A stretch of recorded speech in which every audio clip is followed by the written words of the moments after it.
Preparation करने के लिए मैं बहुत परेशान थी क्योंकि मेरे पास 2.5 लाख भी नहीं था। तो बस मैं यही दुआ करती थी कि अल्लाह पाक रास्ता खोल दीजिए। तो मेरी एक एनजीओ फ्रेंड ने कहा कि महाबलेश्वर में फ्री रहना, फ्री खाना, फ्री पढ़ाई करेंगे। तुम्हारी बेटी इतने पढ़ने में अच्छी है और पूरा यहाँ इस्लामिक माहौल है, डरने की भी कोई बात नहीं है, अब भेजो। और यहाँ से पेरेंट को भी फ्री में वहाँ तक लेके गए। मेरे हस्बैंड जाके साथ में उसको छोड़ के आए। वहाँ पे पढ़ाई उसकी काफ़ी अच्छे से हो रही है। उसका नाम तनीषा अनवरुल खान है। तनीषा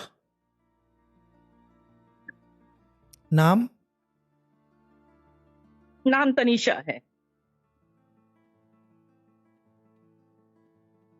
ठीक है, गुड है, ये तो एक्सीलेंट। मगर ये काम आपका हुआ है 6 to 6 से। I am just proving a point. ये जवाब आते हैं घूम फिर के, इशारे का इल्म है।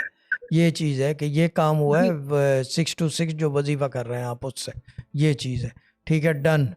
और अगर ये ना होता तो फिर कितने पैसे खर्चे होते, ये मुझे बताते हैं एक आइडिया के तौर पे। एक 2.5-3 लाख रुपए का इंतजाम करना पड़ता इंतज़ाम है। करना था, ठीक है। तो ये 2.5-3 लाख रुपए, ये वही फिगर आ गई है। क्यों मित बलोच? ये जवाब है यस पिछले सर। कॉलर का कि वजीफा ना छोड़ो, कि वजीफा छूटा और टूटा गया, फिर काम नहीं बनते। ठीक है ना? दिस इज व्हाट द मेरा जो जॉब 2025 है विल वो ब्रिंग नाउ। वेरी स्ट्रिक्ट, मेरी तरफ से बहुत स्ट्रिक्ट होगा। मेरे से जो एडमिन्स को रिलैक्स्ड है, सब कुछ वैसे ही रिलैक्स। सिस्टर ज़ायरा का भी अपना निज़ाम है।